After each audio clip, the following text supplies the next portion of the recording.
We have the best music. Thank you so much. So this month, so this month everything is holy, but that's true every month. The theme for this month is everything is holy, and today's talk is consciousness of spirit. So I thought the first thing that I would do is define my terms. What do we mean by consciousness? What do we mean by spirit? All of that kind of stuff. So according to, according to Ernest Holmes, in Living the Science of Mind, he says this: consciousness, in its infinite sense, is what we mean when we use the word God. That's it. Consciousness, in its infinite sense, is what we mean when we use the word God. So, when we say consciousness, we're saying God. Our first core concept in this teaching is that God is all there is, right? God is all there is. So consciousness is God. It all makes sense, right? All that makes sense? Okay. Now, God, in its infinite wisdom, thought to individualize this consciousness, to create individualized expressions, individualized centers, if you will, of consciousness. And that is what we call life. All the physical world is an outpicturing of consciousness. It is an outpicturing of the divine. It is the body of God. The manifest universe is the body of God. And Ernest Holmes goes on to say this: consciousness, in the individual sense, is what we mean when we use the word human. Okay? Consciousness, in the individual sense, is what we mean when we use the word human. So consciousness in the infinite sense is God. Consciousness in the individualized sense is human. So infinite consciousness, God; individualized consciousness, human. So now I take that to mean that individualized consciousness then is God in human. God in human form. So my talk, actually, which is consciousness as spirit, should have been consciousness is spirit, right? Because consciousness as spirit sounds like there's consciousness and there's something else, or that consciousness could be something other than spirit. It cannot. So it's actually consciousness as spirit, because there is nothing else.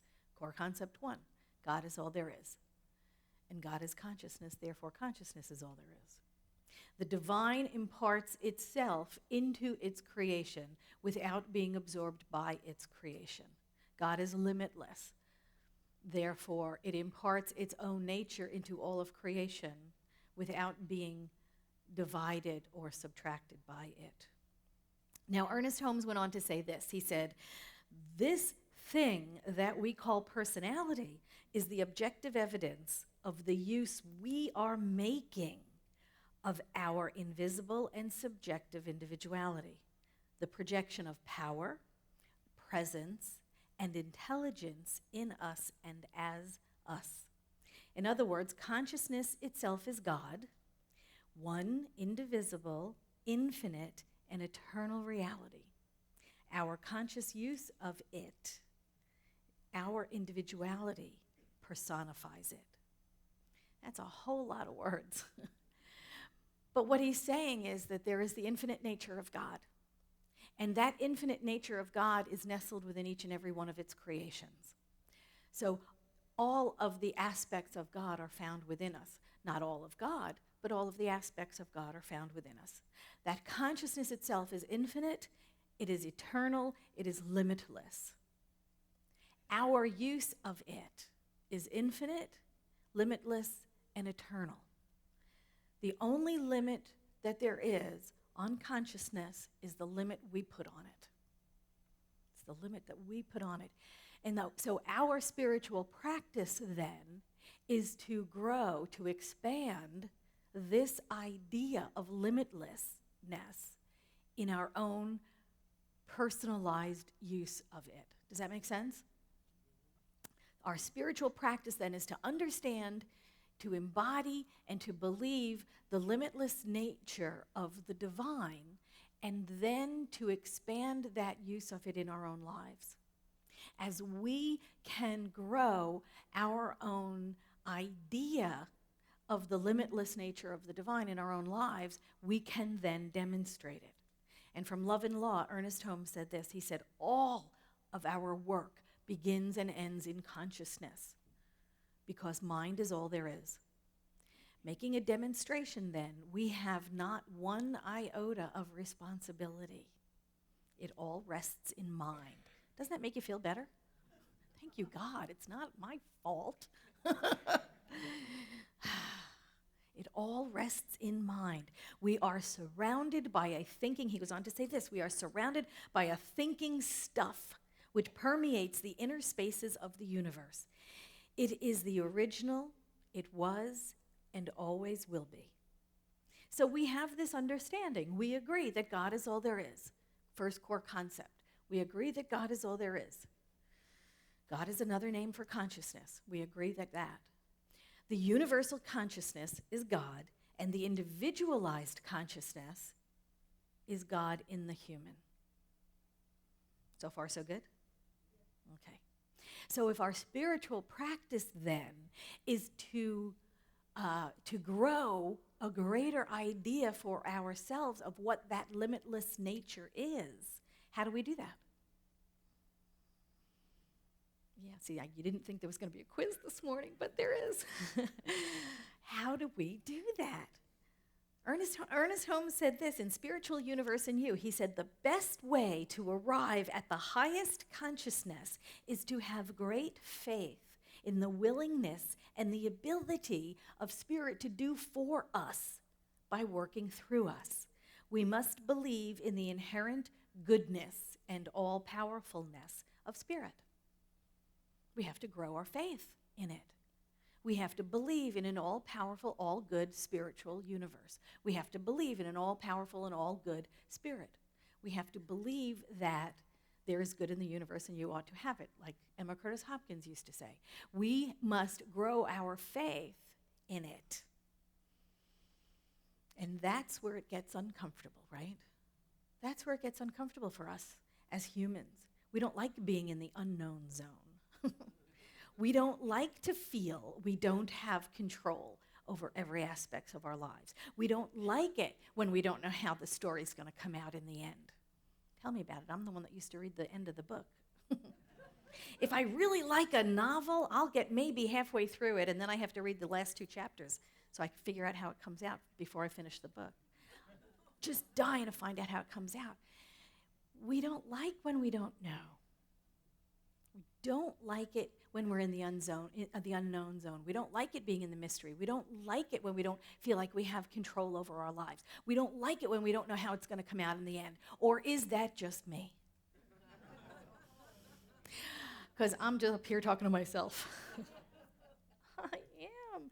Now, there are several things about that feeling that reinforces false beliefs in us. First of all, we live in the mystery of life. Get over it. We live in the mystery of life. We don't have any of the answers. We don't have all of the answers. And if anybody says that they do, run screaming from the room. Because we don't have all the answers. And we live in this mystery. Now, the ancients were very comfortable with that. You know, they were very comfortable being surrounded by the mystery of life. They didn't have the scientific advantages that we have. We feel like science is going to explain everything at some point. So maybe we're not comfortable with the mystery, but we still live in it. We still live in the mystery. And if you don't think you're living in the mystery, you're living in the illusion. Father Robert Farrar Capon said this. He said, "We are so impressed by scientific clank that we feel we ought not to say the sunflower turns because it knows where the sun is. It's almost second nature to us to prefer explanations with large vocabularies. We are much more comfortable when we are assured that the sunflower turns because it's heliotropic. The trouble with that kind of talk is that it tempts us to think we know what the sunflower is up to, but we don't. The sunflower is a mystery, just as is every single thing in the universe. Get used to it. It's a mystery. Accept this. We live in the mystery of life. So what is the other illusion? Oh, the other illusion is we think we have control. How's that going for you? Anyone, a parent in the room? Is there a parent in the room anywhere? How is that, controlling your kids, right? Hello. You know, someone said, like, raising a child is like trying to nail Jell-O to a tree. It's kind of like that. Really, it is.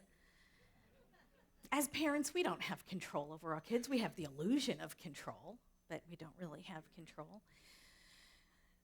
I remember my children used to say, expect the unexpected. And then when they got a little older, they said, well, Mom, but if we expect the unexpected, then the unexpected becomes the expected, right? So it was at that point, you give them a chore to do.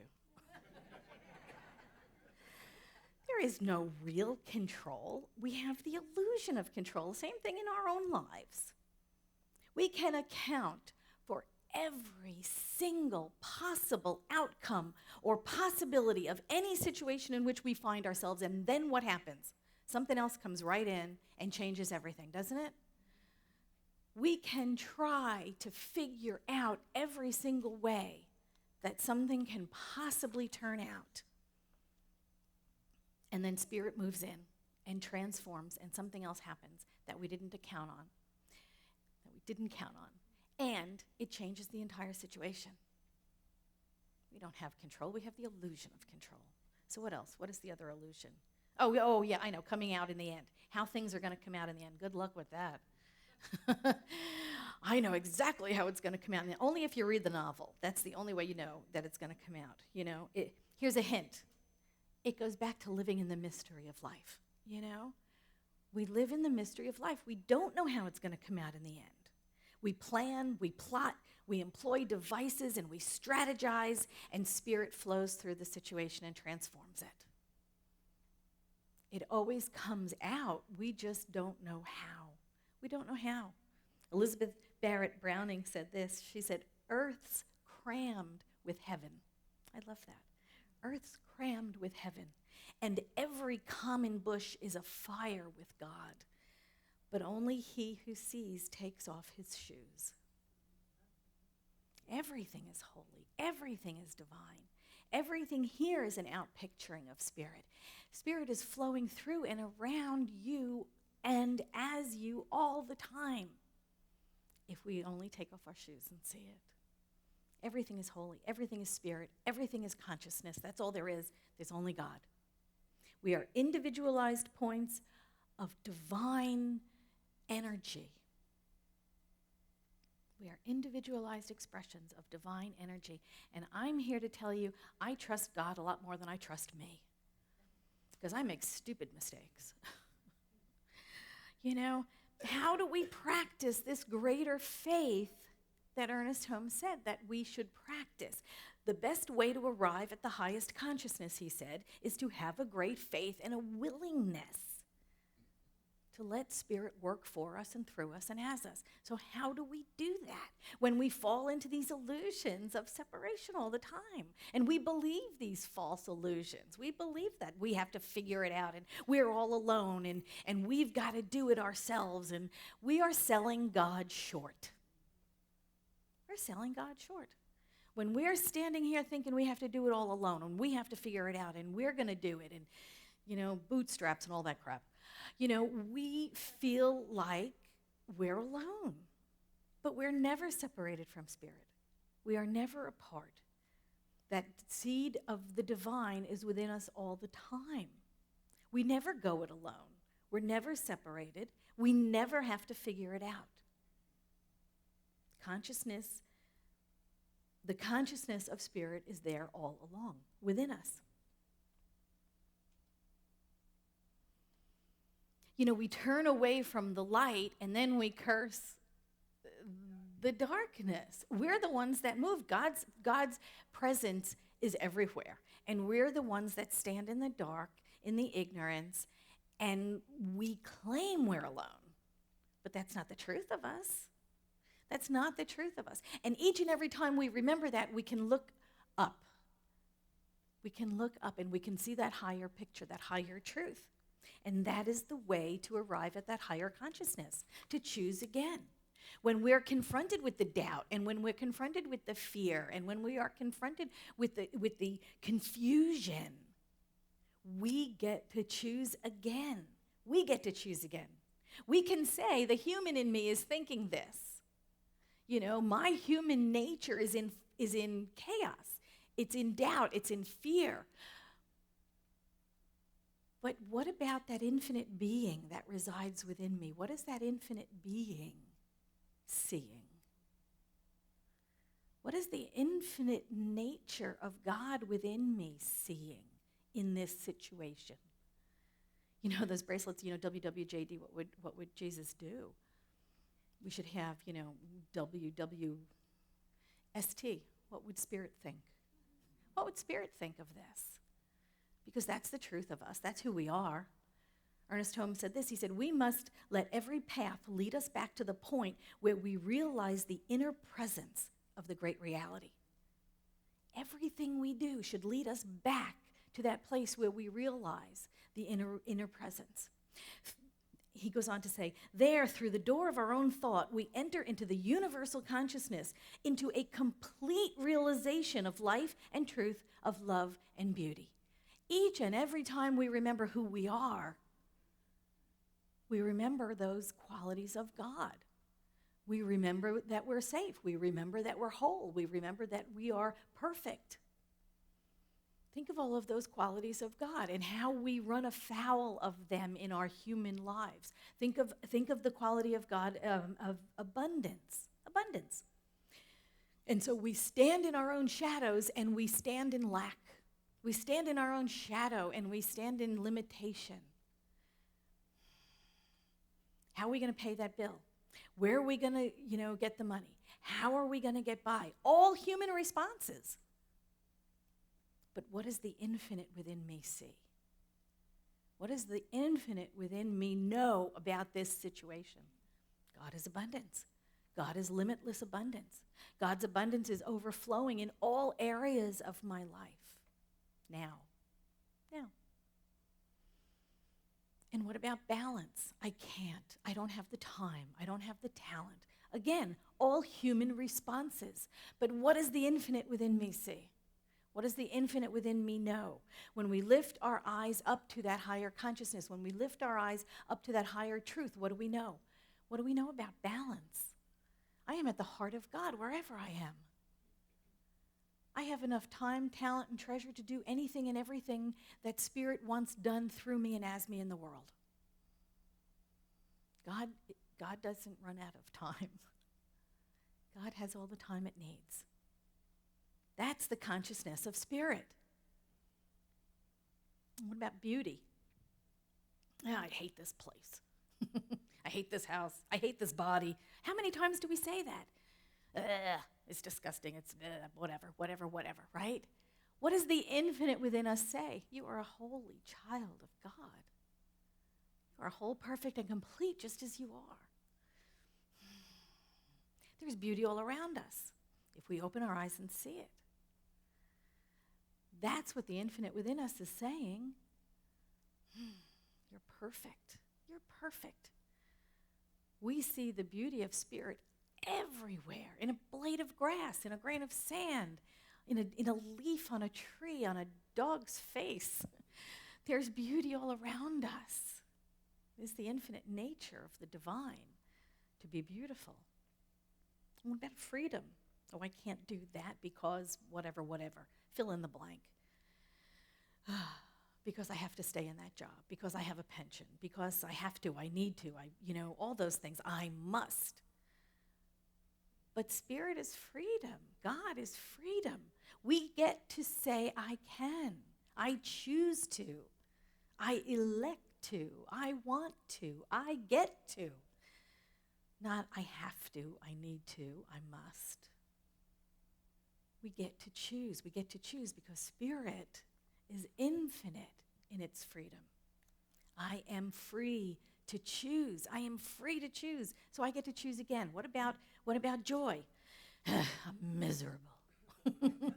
I hate this time of the year. Sounds like a Grinch, right? What would the infinite within you say? joyous. It's joyous. Sing. Lift up our minds. Right in this moment, the joy of God is within you. It's in our hearts. It's in the song we sing. Joy is all around us. It's in the sunshine. It's in a flower. Look at the beautiful flowers. That's joy. The truth of the infinite nature of Spirit is all around us. What about love? I'm alone. I'm lonely. Nobody loves me. I'm going to go eat worms. Right? Those are all human responses, and they're good ones too. Come on, we love our melodrama. But the truth of us is God is love. God is love. So love something. You know, they said if you don't feel loved, then you love something. If you don't feel served, then you go and serve someone else. If you don't have friends, you make friends, that sort of thing. So love is all around us. Love is all around us. When we lift our consciousness up, we rise above the human level and we see the divine nature of God expressing in and through and around us all the time. I see love in the eyes of another. I see God in the eyes of another. And God is love. God is love and I am that. God is love and you are that. And then there's the quality of God known as order. I'm just so disorganized. I can't keep anything straight. Look at my purse. Oh, don't look in my purse, you know. Look in the trunk of my car. Oh, God, don't ever look in the trunk of my car. We see the disorganization and we see the chaos all around us. But again, that's the human level. What is the divine idea? What is the divine idea calling us to be?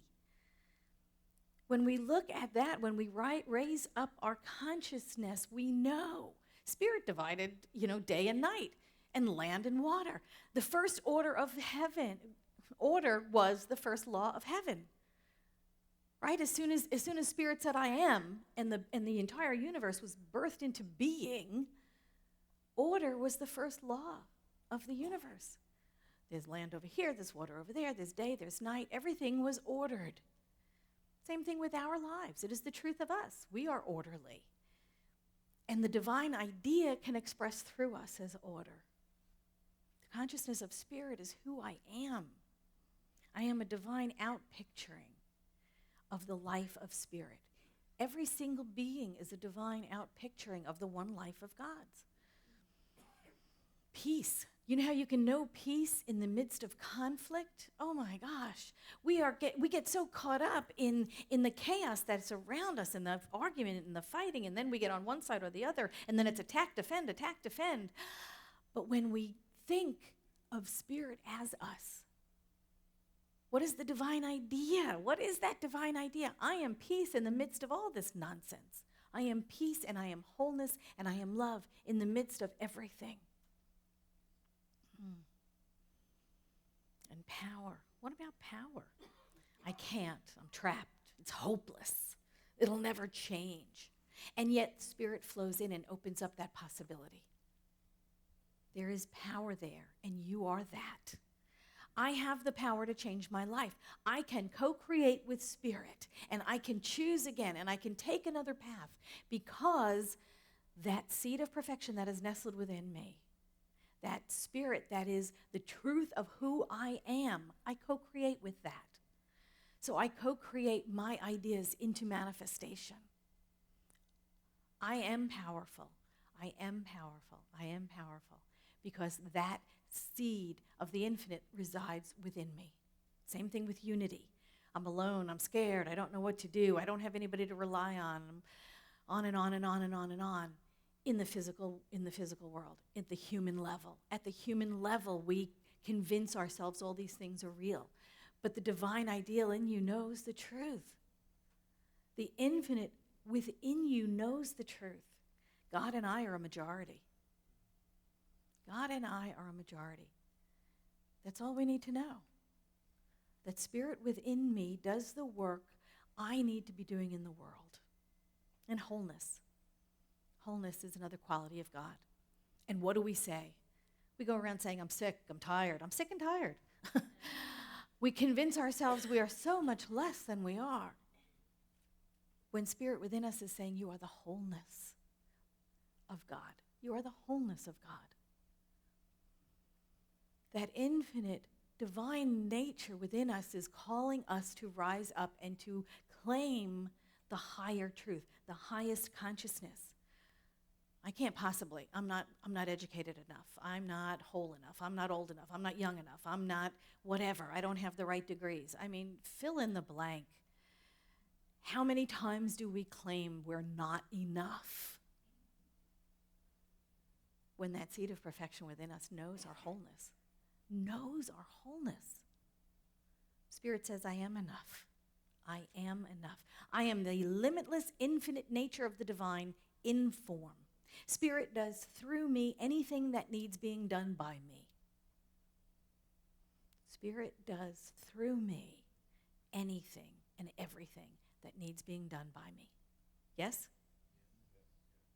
Wisdom. I don't know what to do. I can't decide. Too many options.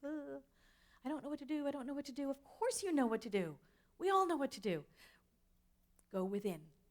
Ask that infinite nature within us. We ask that infinite nature. Don't have clarity. Yeah, usually you do have clarity. You know, we say we don't know what to do, but we really do know what to do. We just don't want to do it most of the time. We just don't want to do it.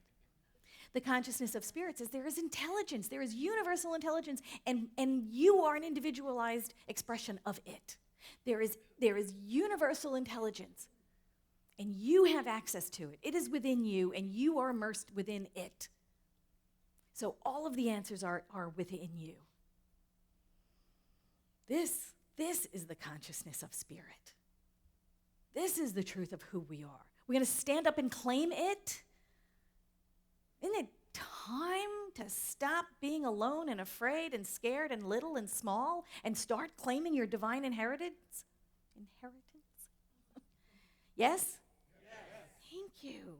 Each and every time we are faced with something, we have to make that decision. I get to look at this as a human at this level of the effect, at this level of the condition, where the chaos was created to begin with.